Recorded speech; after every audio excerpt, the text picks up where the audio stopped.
کھینچا کر بلا فصل. دلیل دینے کی ضرورت نہیں ہے، اس معاملے میں مناظرے کرنے کی ضرورت نہیں ہے کہ بلا فصل کون ہے. جو انکار کرے اسے کہ آج بھی جا کے روزے میں دیکھ لے نبی کے ساتھ بلا فصل کون سو رہا ہے. بلا فصل کیوں کہ نبی کا وہ نائب ہے. عکس مصطفیٰ کو صدیق کہا جاتا ہے. عکس نبی کو بولو، جسے اپنے ہاتھ سے پکڑ کر مصلی پہ کھڑا کیا، جسے کھڑا کیا نبی نے خود. بتاؤ جسے کھڑا کیا وہ کون ہے؟ سارے پیچھے تھے، انہیں آگے کھڑا کیا اور پھر فرمایا مرو ابا بکر فلیصلی بالناس. ابو بکر سے کہو لوگوں کو نماز پڑھائیں. کبھی فرمایا رحم امتی بی امتی ابو بکر، میری امت پہ سب سے زیادہ رحم کرنے والا ابو بکر. توجہ توجہ، میری امت میں سب سے زیادہ رحم کرنے والا ابو بکر. اب یہاں صرف ابو بکر صدیق رضی اللہ عنہ کی فضیلت بیان نہیں ہو رہی بلکہ افضلیت بھی بیان ہو رہی ہے. پہلا نمبر بھی بیان ہو رہا ہے. کیوں؟ سب سے بڑا رحم کرنے والا. آپ کو پتا ہے رحم بڑا کرتا ہے چھوٹوں پر. من لم یرحم صغیرنا ولم یوقر کبیرنا فلیس منا.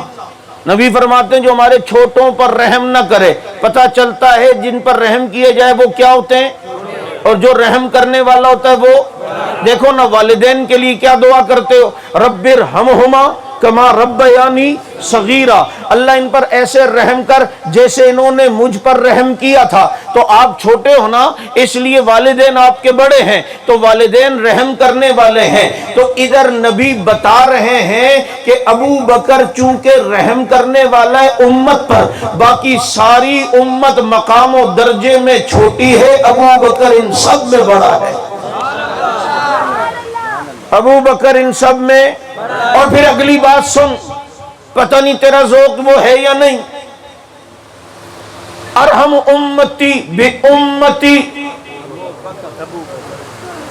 میری امت پر، امت کے افراد پر رحم کرنے والا کون؟ جس پر ابو بکر رحم کرے تو نبی کہہ رہے ہیں وہ میری امت میں. سمجھنے میں کہاں جا رہا ہوں؟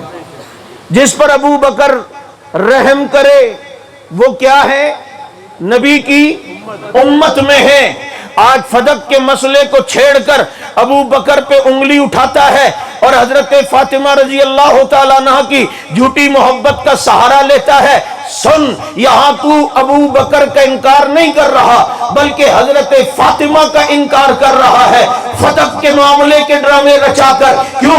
تیرا عقیدہ ہے کہ ابو بکر نے فاطمہ پر رحم نہیں کیا، ان کو فتح نہیں دیا، رحم نہیں کیا. تو نبی تو فرماتے میری امت پر رحم کرنے والا ابو بکر ہے، تو جس پر یہ رحم نہ کرے تو وہ اس امت میں نہیں ہوتا. تو پھر اب مجھے بتا، تو نے حضرت فاطمہ کو یہ ساری بحثیں بتا کر امت سے نکالنے کی کوشش کی ہے یا نہیں کی ہے؟ کیونکہ اگر اس پر رحم نہیں کیا تو پھر یہ امت میں سے نہیں، اگر رحم کیا ہے تو پھر امت میں سے ہے. اور جب رحم کیا ہے اور یہ امت میں سے ہے اور واقعی ہے تو فتح کی تیری کہانی ساری گئی باہر اور ساری گئی جناب ردی کی ٹوکری میں. پتہ چلتا ہے یہ تیرے ذہن کی بکواس ہے. فاطمہ امت میں ہے، بلکہ جو فاطمہ کو نہ مانے وہ نبی کی امت میں ہو سکتا ہی نہیں. اس چھپڑ سے بھی اوپر چلی گئی بات لگتا ہے، سر کے اوپر سے نہیں، اس سے بھی اوپر. جبکہ میں بات کتنی وزنی کہہ گیا، یہ بھی سیکھا کرو، اس کے بھی دلائل ہونے چاہیے. پھر مرزا انجینئر جیسے تمہیں ملتے ہیں تو پھر آگے سے او یار معاویہ نے یوں کیوں کیا، صحابہ نے یوں کیوں کیا. تو کون ہوتا ہے آج پوچھنے والا؟ پھر ہمارے پاس جواب نہیں ہوتے کیونکہ ہم ہیں جذباتی جوشیلی تقریریں سننے والے. کوئی چیز سمجھائے دے کر جائے تو کہتے ہیں جناب چس نہیں آئی، چس چاہیے تو ادھر وہ دال ملتی ہے پتہ نہیں کون سی، وہ جا کے کھا لینا۔ اچھا رانا ثناء اللہ صاحب نے کھلائی تھی ایک مرتبہ ماضی بعید میں، عرض یہ میں کر رہا تھا اب جب وہ آئیں گے تو پھر تو، حالانکہ تیرے پاس ایسے دلائل ہونے چاہیے صحابہ کی عزت و ناموس کے کہ کوئی ادھر ادھر سے آئے تو اسے کہہ سکے پلٹ کے دیکھو ظالم تمنا ہم بھی رکھتے ہیں، اگر تو سنگ مرمر ہے تو پتھر ہم بھی رکھتے ہیں۔ ہاں پھر اسے تو کہہ سکے دل جنوں کو پڑا فلک سے کام نہیں، جلا کے راکھ نہ کر دیں صحابہ کے غلام نہیں۔ جس اچکے کو دیکھو جس کو گھر میں ماں نہیں جانتی وہ اعتراض صحابہ پہ کر رہا ہوتا ہے، جس کو بیوی شوہر ماننے کے لیے تیار نہیں ہوتی صحیح طرح، وہ اٹھ کر اعتراض ان پہ کرتا ہے جو آج بھی نبی کے پہلو میں سو رہے ہیں، جو آج بھی نبی کے اور ایسے سو رہے ہیں کہ اللہ نے جیسے قرآن کو دو گتوں کے درمیان محفوظ کیا ہے تو میرے نبی کو اللہ نے دو سچوں کے درمیان محفوظ کیا ہے، اور قیامت تک سوتے رہیں گے، قیامت تک بولو۔ یہ پیشن گوئی ہے نبی کی۔ ایک مرتبہ میرے نبی مسجد نبوی میں آئے، ایک طرف ابو بکر تھے ایک طرف عمر تھے، نبی نے ہاتھ پکڑا ہوا تھا، فرمایا ہاکذا نبعث یوم القیامہ، ہم قیامت میں بھی یوں ہی اٹھیں گے، میرے ایک طرف ابو بکر ہوگا ایک طرف عمر ہوگا۔ اب جب میرے نبی جو بولتے ہیں خدا پورا کرتا ہے یا نہیں؟ بولو، میرے نبی کی بات غلط ہو سکتی ہے؟ دیکھو نا، سچے نبی کی علامت ہوتی ہے وہ جو پیشن گوئی کرتا ہے وہ سچی ہوتی ہے اور پوری ہوتی ہے۔ یہ جو جھوٹے ہوتے ہیں دعوے کرتے ہیں ہم بھی نبی ہیں، ان کی پیشن گوئیاں پوری۔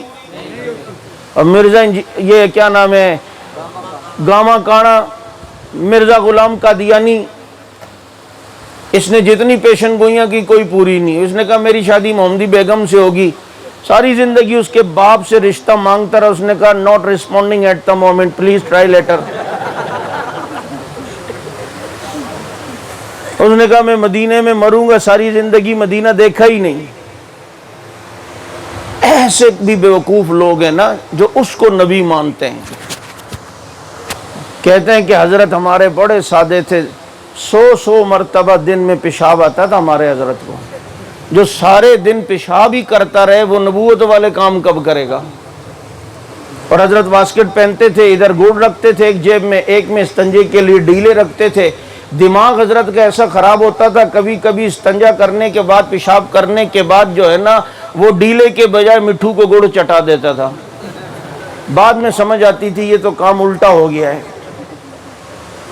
وہ ہم دوسری تیسری کلاس میں ہوتے تھے نا تو اس میں اردو میں ایک پوئم ہوتی تھی، دوست اپنے بھائی بلکڑ باتیں ساری ان کی گڑبڑ، راہ چلیں تو رستہ بھولیں، بس میں بیٹھیں بستہ بھولیں، ریل میں جب یہ حضرت بیٹھیں پہنچے 4 اسٹیشن آگے، جوتا ہے تو موزہ غائب، موزہ ہے تو جوتا غائب، پیالی میں ہے چمچہ الٹا پھیر رہے ہیں، کنگا الٹا سودا دے کے دام نہ دیں گے، دام دے کے چیز نہ لیں گے۔ ریل میں جب یہ حضرت بیٹھیں پہنچے 4 اسٹیشن آگے، میں نے کہا یہی الو کا پٹھا تھا۔ جو پیشن گوئی کی پوری نہیں ہوئی، اور میرا محمد صلی اللہ علیہ وسلم جو بولتا ہے خدا پورا کر کے دکھاتا ہے۔ میں ایرانیوں کو اور ان کے گماشتوں کو کہنا چاہتا ہوں تم محنت کر رہے ہو اس بات پر، ایڑی چوٹی کا زور لگا رہے ہیں کہ مدینے پہ قبضہ کر کے وہاں ابو بکر عمر کو نکال دیں، تم الٹے لٹک جاؤ چمگادڑ کی طرح، اس میں کامیاب نہیں ہو سکتے، کیونکہ میرے نبی نے فرمایا قیامت میں بھی ہم ساتھ اٹھیں گے، تو یہ قیامت تک نبی کے ساتھ رہیں گے۔ محنت اس بات کی ہو رہی ہے۔ پہلے تو حضرت جنگی شہید رحمت اللہ علیہ کتابیں دکھاتے تھے نا، یہ دیکھو یہ لکھا ہے کافی میں، یہ لکھا ہے اس میں، یہ لکھا ہے، تو مانتے نہیں تھے۔ اب تو سوشل میڈیا پر سب کچھ آ گیا ہے، اب تو وہ بیانات آ گئے کہ ہمارا آئے گا اور وہ ان کو نکالے گا، کسی کا باپ بھی نہیں نکال سکتا۔ یہاں کیا سارے بغیرت بیٹھے، یہ مسلمان جتنا گناہگار کیوں نہ ہو، لیکن جب بات ختم نبوت اور اصحاب محمد کی عزت کی آئے گی، یہ اپنا سب کچھ قربان کر دے گا لیکن ان کا دفاع کر چھوڑے گا۔ یہ ساری محنت یمن کے راستے سے جو حوثی باغیوں کے ذریعے کرائی جا رہی ہے، یہ یہی پلاننگ ہے کہ انہیں یہاں سے نکالیں گے۔ میرا مشورہ ہے انہیں بتا دو تم ساری زندگی محنت کرتے رہو، یہ نہیں ہو سکتا، کیونکہ نبی فرماتے ہم ساتھ اٹھیں گے تو قیامت تک ساتھ رہیں گے، کیونکہ میرا نبی جو بولتا ہے خدا پورا کر کے۔ دیکھو میرے نبی ہجرت فرما رہے ہیں، ہجرت۔ ادھر مشرکین مکہ نے اعلان کیا جو بھی پکڑ کے لائے گا 100 اونٹ انعام۔ اب جناب لوگ پھیل گئے نبی اور ابو بکر کو ڈھونڈنے کے لیے۔ سراقہ ابن مالک کو اس کے غلام نے بتایا 2 آدمیوں کو جاتے ہوئے میں نے دیکھا ہے۔ اس نے کہا میرا گھوڑا فلاں گلی میں باندھ دے، میں وہاں آؤں گا اور پھر خاموشی سے نکلوں گا، کسی کو بتانا نہیں، وہ 100 اونٹ انعام کسی اور کو نہ مل جائیں۔ پھر یہ گھوڑے پہ بیٹھا اور چل رہا ہے، اور میرے نبی اور صدیق جا رہے ہیں، آگے نبی ہیں، پیچھے بلا فصل صدیق ہیں۔ اب وہ چونکہ دیکھتے جا رہے تھے حالات کو تو پیچھے نظر پڑی کہ اللہ کے نبی کوئی گھوڑے والا آ رہا ہے۔ کہانے تو گھوڑے والے کا کام ہی کیا ہے، یعنی پکڑنے آ رہا ہے، اس کا اور کام ہی کیا، اسی لیے آ رہا ہوگا۔ پھر آئے، پھر دیکھا اللہ کے نبی گھوڑے والا کوئی آ رہا ہے، فرمایا آنے دو اس کو۔ جب وہ بالکل قریب آیا تو جمال نبی تو جمال نبی ہے، جلال نبی کا بھی کوئی مقابلہ نہیں کر سکتا۔ یوں جو غصے سے دیکھا نا، اس کے گھوڑے کے پاؤں زمین میں دسے اور وہ یوں زمین پہ گرا، شاید اس وجہ سے اس نے زمین پہ سجدہ کرنا ہی چھوڑ دیا۔ اب جناب وہ سراقہ، میں نے کہا نا یہ اس نیچ کے لوگ ہی نہیں ہیں، ورنہ میں ان کو بتاتا۔ میں یہ عرض کر رہا تھا، سراقہ نے معافی مانگی، اب نہیں آؤں گا، معافی۔ حضور نے فرمایا سراقہ کسرا کے کنگن تیرے ہاتھوں میں ہوں گے۔ سبحان اللہ۔ اس وقت کی سپر طاقت ہے کسرا، اور خود نبی چھپ کے ہجرت فرما رہے ہیں، اور اتنی بڑی سپر طاقت کی فتوحات کی اور اس کی مال غنیمت کی، اور اس میں کنگن آئیں گے اور وہ سراقہ کو ملیں گے۔ سراقہ اس وقت تک زندہ رہے گا اور سراقہ مسلمان بھی ہو جائے گا۔ یہ 5-6 پیشن گوئیاں نبی فرما رہے ہیں۔ سبحان اللہ۔ وہ ایک الگ بات ہے کہ پیشن گوئی تو میرے نبی نے کی تھی کسرا کی فتح کی، لیکن یہ پیشن گوئی پوری کس کے دور خلافت میں ہو رہی ہے؟ بولو، تو عمر کی خلافت کو نہیں مانتا، کھوتی دیا، عمر پیدا بھی نہیں ہوا تھا، اس کی خلافت کے فیصلے پہلے ہو چکے تھے۔ اس کی خلافت کے فیصلے پہلے ہو گئے تھے۔ تو آج کہتا ہے میں نہیں مانتا، تیرے ماننے نہ ماننے سے کیا ہوتا ہے؟ کبھی کہتا ہے میں بل کو نہیں مانتا، ابے چوہا اور بل کو، میں اس کو نہیں مانتا، میں اس کو نہیں مانتا۔ ہمیں پتہ ہے تو کس کس کو نہیں مانتا۔ ہماری بحث اس بل تک ہی رہنے دو، ٹھیک ہے، ورنہ اسمبلی میں ہم نے دوسری بحث چھیڑ دی نا، تمہیں 6 کا نہیں 8ویں کا دودھ یاد آ جائے گا۔ اور اگر اس طرح کرو گے تو وہ بحث انشاءاللہ چھیڑی جائے گی، پھر اپنا اسلام تم ثابت، الٹے لٹک جاؤ تو نہیں ثابت کر سکو گے۔ تم کیا سمجھ رہے ہو حضرت حیدری شہید چلے گئے تو اب کوئی نہیں، اس کے روحانی بیٹے ہیں اور تمہیں تگنی کا ناچ نچانا جانتے ہیں انشاءاللہ۔ تو سراقہ نے معافی مانگی، فرمایا کسرا کے کنگن تیرے ہاتھوں میں ہوں گے۔ پیشن گوئی امام الانبیاء فرما رہے ہیں۔ نبی ہجرت کر کے چلے گئے، 10 سال مدینہ منورہ میں رہے، پھر ابو بکر صدیق رضی اللہ عنہ کا دور آیا، 2.5 سال وہ خلیفہ رہے، پھر حضرت عمر کا دور آیا، اسلام پھیلتا گیا پھیلتا گیا پھیلتا گیا، یہاں تک کہ کسرا بھی فتح ہوا، فتح ہو کر اس کی غنیمت مسجد نبوی میں رکھی ہے۔ حضرت عمر مال غنیمت کو ٹٹول رہے ہیں، کسی نے کہا امیر المومنین کیا؟ فرمایا کہ وہ کنگن کہاں ہیں؟